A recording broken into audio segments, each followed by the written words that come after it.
نشانی قرآن سے بتا رہا ہوں، مسلمان تو فجر میں حاضر نہیں ہوتا، اور اللہ کے نبی نے کہا فجر کی نماز منافق کے لیے مشکل ہوگی، مومن کے لیے مشکل نہیں ہو۔ مومن تو کون ہے؟ تتاجافا جنوبہم عن المضاجع یدعون ربہم خوفا وطمعا۔ مومن تو کون ہے؟ جس کے بستر پہلو ان کے بستروں سے دور ہوتے ہیں اور راتوں کو اٹھ کے اللہ کے سامنے کھڑے ہوتے ہیں اور اللہ کو خوف اور امید میں پکارتے ہیں۔ واللہ یہ رات کا اگر مسلمان اپنا معاملہ ٹھیک کر لے، اللہ سارا نظام اس کا ٹھیک کر دیں گے۔ اللہ اپنی قدرت کو پہلے آسمان پہ لے آتے ہیں۔ بخاری کی روایت ہے کہ مانگو مجھ سے کیا مانگنا ہے، ساری امت وقت سو رہی ہوتی ہے۔ متقی کی صفت چوتھی کیا ہے؟ راتوں کو بستر پہ تھوڑا سوتے ہیں، مصلوں پہ زیادہ ہوتے ہیں۔ میرے پیاروں، یہ بڑا عمل بتا رہا ہوں رزق کا آپ کو۔ ہم اپنی نمازوں کو ٹھیک کریں۔ ہم نے نماز کو T20 بنا لیا، جلدی جلدی T20 نماز پڑھو، ٹربو لگا دیا نماز پہ، جلدی جلدی نماز پڑھو، باہر باربیکیو آرام سے مزے کر کے کھائیں گے، جلدی جلدی نماز پڑھو، پھر پیزا مزے سے کھائیں گے۔ روایت میں جلدی جلدی پیزا کھاؤ پھر آرام سے نماز پڑھو، جلدی جلدی کھانا کھاؤ پھر آرام سے نماز۔ جو نماز میں جلد بازی کرتا ہے وہ حضرت محمد صلی اللہ علیہ وسلم کی امت میں سے اٹھایا جائے گا۔ میں آپ کو بتا رہا ہوں نماز بڑا دروازہ رزق کا میرے پیاروں۔ یہ اشراق کی نماز میں ہماری روزی ہے، چاشت کی نماز میں روزی ہے، تہجد کی نماز میں روزی ہے۔ اے میرے نبی، ہم آپ سے معاش نہیں چاہتے، ہم آپ کو دیں گے، آپ نماز قائم کریں اور اپنے متعلقین کو بھی نماز قائم کریں۔ نماز قائم کا حکم ہے، نماز پڑھنے کا حکم نہیں ہے۔ آپ نماز کو سر سے اتارتے ہیں، شکر نماز ختم ہوئی۔ جو متقی ہوتے ہیں تو نماز توڑنے کا دل نہیں کرتا ان کا۔ جس کا کنیکشن اللہ سے ہوتا ہے میرے پیاروں، نماز توڑنے کا دل نہیں کرتا، تلاوت چھوڑنے کا دل نہیں کرتا۔ جیسے آج واٹس ایپ چھوڑنے کو دل نہیں کرتا، ہر 10 منٹ بعد آن لائن واٹس ایپ۔ ہم قرآن میں روزانہ کتنا آن لائن ہوتے ہیں بھائی، کتنا واٹس ایپ اور کتنا قرآن۔ اس لیے چوتھا عمل کیا بتایا؟ تہجد پڑھو لمبی۔ پانچواں عمل بتایا آخری جب رات ہوتی ہے نا، سحری کا ٹائم، اس وقت استغفار کرتے ہیں۔ اور استغفار وہ چیز ہے، حدیث میں آتا ہے جو استغفار کو لازم پکڑتا ہے اس کو وہاں سے روزی دوں گا جہاں سے اس کو گمان نہیں ہوتا۔ اور یہ جو اولاد کا نسخہ استغفار کا ہے، کیا نسخہ ہے؟ 300 دفعہ استغفار کرو، جتنا گناہ کبیرہ چھوڑ دو، اور سورہ نوح کی 10، 11، 12 نمبر آیت کثرت سے پڑھو، اور حضرت زکریا علیہ السلام اور حضرت ابراہیم السلام کی اولاد کی دعائیں 2 پڑھ لو۔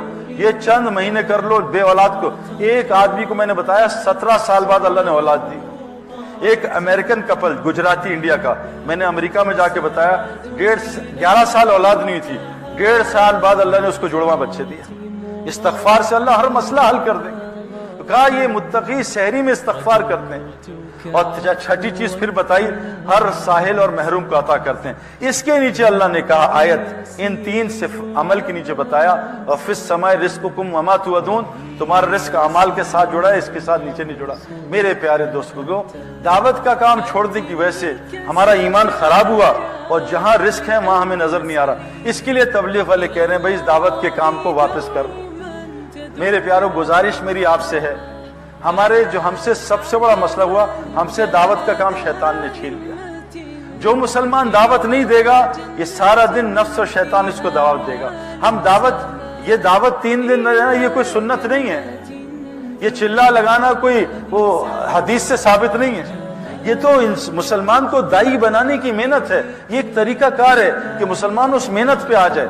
کرکٹ کی پریکٹس کے لیے نہیں ہے، اس لیے تاکہ یہ کرکٹر بن جائے۔ یہ جو بیان ہے یہ موبائلوں کے لیے نہیں ہے۔ آج ہمارا بیان موبائلوں میں ہوتا ہے، بیان کا ایک حصہ ہمارے اندر نہیں ہے۔ ہمارا قرآن موبائل میں ہے، 20 کتابیں حدیث کی موبائل میں، ہمارے جسم میں ایک کتاب بھی نہیں ہے میرے پیاروں۔ بعض لوگ ریکارڈنگ دبا کے سو جاتے ہیں بیان میں، زندگی بھر کبھی بیان نہیں سنتے موبائل کا۔ بیان یہ بات ہمارے لیے، اس کے لیے جو گزارش ہو رہی ہے آپ سے، ہر مسلمان دائی بن جائے۔ حضرت محمد صلی اللہ علیہ وسلم کی اتباع، آپ علیہ السلام دن میں مدثر تھے اور رات میں مزمل تھے، دن میں مجنون کی طرح لوگوں کو دعوت دیتے تھے۔ حدیث میں آتا ہے ایمان کی تجدید کرو۔ کہا ایمان کی تجدید کیسے کریں؟ کہا لا الہ الا اللہ کہا کرو۔ ہم صرف پڑھنے میں لگ گئے، پڑھنا الگ محنت ہے۔ جو لا الہ الا اللہ کا ذکر تنہائی میں نہیں کرے گا، اس کی دعوت میں اللہ جان نہیں رکھیں گے۔ جو تنہائی میں دعا تلاوت نہیں کرے گا، اس کی دعوت پھوکی ہوگی۔ لیکن حکم ہے ایمان کی تجدید کرو، لا الہ الا اللہ کو کثرت سے بولا کرو۔ میرے پیارو، آج ہم نے کلمے کو بولنا چھوڑ دیا، کلمے کی دعوت چھن گئی۔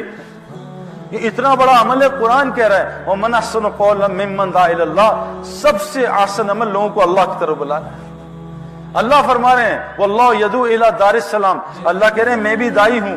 وَاللَّهُ يَدْعُو إِلَى الْجَنَّةِ وَالْمَغْفِرَةِ, اللہ جنت اور مغفرت کی دعوت دے رہے ہیں. تمام انبیاء داعی تھے, یہ امت بھی داعی ہے. آج امت نے دعوت کا کام چھوڑا. حضور صلی اللہ علیہ وسلم جب میری امت دعوت کا کام چھوڑے گی اللہ ان پہ ظالموں کو مسلط کرے گا, ان کی دعاؤں کو قبول نہیں کرے گا. دشمن کے خلاف مدد مانگیں گے, میں ان کی مدد نہیں کروں گا.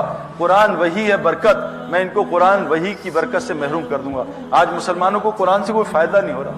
قرآن میں شفا ہے, کس مسلمان کو قرآن سے شفا مل رہی ہے؟ سورہ فاتحہ میں شفا ہے, کتنے مسلمانوں کو شفا سورہ فاتحہ سے ملتی ہے؟ زیتون میں, انجیر میں اور شہد میں شفا ہے, کتنے مسلمانوں کو اس سے شفا مل رہی ہے؟ پوری دنیا کے مسلمان دوائیوں میں غرق ہوئے ہیں میرے پیاروں.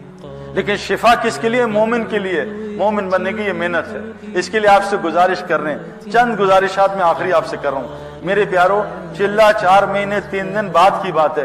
ایک چیز دیکھو, روزانہ جم جاؤ گے تو مسل بنیں گے, اور یاد رکھنا کسی چیز کا نور چاہتے ہو اس میں تھکنا پڑتا ہے. جو آدمی جاگنگ میں تھکے گا نہیں وہ ساری زندگی اسٹیمنا نہیں بنا سکتا. جو آدمی جم میں تھکے گا نہیں ساری زندگی اپنے مسل نہیں بنا سکتا. جو آدمی میدان دعوت میں تھکے گا نہیں اس کو دعوت کا نور کبھی نہیں ملے گا. میری آپ سے گزارش ایک ہے جس سے مجھے بہت فائدہ ہے, روزانہ 2 گھنٹے دعوت اعمال دعوت کے لیے نکالا کرو. روزانہ 2 گھنٹے اللہ کو بولا کرو, فرشتوں کو بولا کرو, آخرت کو بولا کرو, قیامت کے 50,000 سال کے دن کو بولا کرو. آج ہمارا ڈسکشن کیا ہوتا ہے؟ کل کیا ہوگا, پرسوں کیا ہوگا, ڈگری کے بعد کیا ہوگا, ماسٹرز کے بعد کیا ہوگا, شادی کے بعد کیا ہوگا, بچوں کے کیا ہوگا, وہ بھائی مرنے کے بعد کیا ہوگا. ابھی ایک خبر آ جائے کہ چائنا یوں کر رہا ہے, امریکہ, مسلمان پریشان ہو جاتے ہیں. وہ موت کے بعد کیا ہوگا؟ اللہ کے نزدیک ساری دنیا مچھر کا پر بھی نہیں. جب اللہ حساب کتاب لیں گے میرا کہ بتا دنیا میں تجھے بھیجا کیوں تھا. ایک آدمی نے موٹر سائیکل ادھر سے نکلا, ادھر نکلا, ادھر, بھائی کہاں جا رہے ہو؟ کوئی پتہ نہیں, بس ایسے ہی چلا رہا ہوں. وہ کہ تم جا کہاں رہے ہو؟ ہمیں مقصد ہی نہیں پتا کیوں آئے. میری ایک گزارش ہے, بہت آسان کام ہے, 2 گھنٹے دن میں نکال لو کہ میں 2 گھنٹے دن میں دائی بنوں گا, اللہ کی طرف لوگوں کو بلاؤں گا. 2 گھنٹے, اور 1 گھنٹہ رات کا نکال لو کہ رات کو اللہ 1 گھنٹے تجھ سے بات کروں گا. 3 گھنٹے دین کو دے دو, 21 گھنٹے دنیا کا کام کرو. اللہ آپ کی دنیا جنت کی دنیا بنا دے گا. ایمان سے جنت کی ساری نعمتیں, عزت, محبت, سکون, چین, بے اطمینان, بے خوف زندگی اللہ دنیا میں دے گا. یہاں ایپیٹائزر ہے, وہاں مین کورس ہے. اس کے لیے شرط ہے ہم دائی بن جائیں. اگر دائی نہ بنے میرے پیارو, اللہ تعالیٰ عذاب فوراً نہیں بھیجتے. جیسے ڈاکٹر کڑوی گولی سے شروع کرتا ہے, اور پھر میٹھی گولی, پھر کڑوی گولی, پھر وہ ڈرپیں لگاتا ہے, پھر آپریشن کرتا ہے. اللہ کا بھی یہی نظام ہے. تو آج جو مسلمانوں پہ حالات آئے ہیں, کڑوی گولیاں شروع ہو گئی ہیں, اب پھر آپریشن بھی ہے. اس آپریشن سے بچنے کے لیے اس کام کو کرنا ہے. نبی اب کوئی نہیں آئے گا, حضرت محمد صلی اللہ علیہ وسلم آخری نبی ہیں. اب ہماری آپ کی سب کی ذمہ داری. 6 ارب غیر مسلم ہیں. میرا ایک آپ سے سوال ہے. شیخ سدیس صاحب جمعہ پڑھا رہے ہوں مسجد حرام میں, پیچھے 10 لاکھ آدمی کھڑے ہیں, اور شیخ سدیس صاحب نے جمعے میں کہا اللہ اکبر, خطبے کے بعد نماز شروع ہو گئی اور سورہ فاتحہ شروع کر دی, اور سامنے ایک بچہ ہے 10-11 سال کا نابالغ, وہ کہے چیخے مارے کہ شیخ سدیس میرے کپڑے آگ لگ گئی ہے, مجھے میری جان بچاؤ, میں جل نہ جاؤں. بتاؤ شیخ سدیس نماز ختم کرے اور بچے کو جلنے جائے, یا نماز توڑ کے بچے کی جان بچائے؟ بتائیں بھی کیا کرے. بچے کی جان بچانی چاہیے نا. ایک بچہ 11 سال کا مسلمان ہے, اگر جل بھی جائے سیدھا جنت میں. مسلمان جل کے مرے شہادت کی موت ہے. یہ بچہ, اس کا تو حساب ہی نہیں ہے. اب ایک بچے کی جان بچانا جو مسلمان ہے, دنیا کی آگ سے اس کو بچانے کے لیے نماز اتنی بڑی عبادت ہے کہ طواف بھی نماز کے لیے طواف بھی بند ہو جاتا ہے. بند کرو طواف, نماز ہو رہی ہے, اتنا بڑا عمل. لیکن ایک بچے کی جان بچانے کی نماز توڑ دو, ساری نماز توڑ دو 10 لاکھ کی, ایک بچے کی جان بچاؤ. بتاؤ میرے پیارو, 6 ارب لوگ غیر مسلم ہیں, ان کو جہنم کی آگ سے بچانے کے لیے کیا کرنا پڑے گا؟ یہاں تو اگر نماز پڑھ دی نا پوری, پکڑ ہو جائے گی اللہ کی طرف سے. توڑو نماز, ایک بچے کو بچاؤ.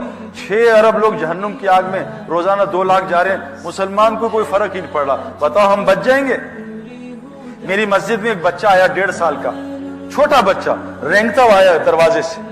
میں نے دیکھا, مجھے پتا ہی کس کا بچہ. میں کہا جاؤ اس کے باپ کو تلاش کرو. وہ باپ پھر رہا تھا, پتہ نہیں کہاں چلا گیا گلیوں میں. 1.5 گھنٹے بعد آیا وہ باپ. تو اس نے میں نے کہا تیرا بچہ ہے, اس نے مجھے گلے لگایا, پہلے خوب رویا میرے سے, جزاک اللہ سعید بھائی, اگر آپ نہ بتاتے میرا بچہ گیا تھا, گیٹ سے نکل گیا باہر, مین روڈ سے مسجد میں آ گیا. تو باپ اتنا خوش ہوا بچے کو, ماں بھی آ گئی, دعائیں دی ہمیں. اگر وہ بچے کو, میں جانتا تھا کس کا بچہ ہے, اگر اس کو دیکھ کے وہیں چھوڑ دیتا, وہ بچہ غائب ہو جاتا اور باپ کو بتاتا تیرا بچہ مجھے نظر آیا تھا, تو نے لیا نہیں, میں کہا یار میرے پاس ٹائم نہیں تھا, وہ باپ مجھے چھوڑتا, زندہ مار دیتا.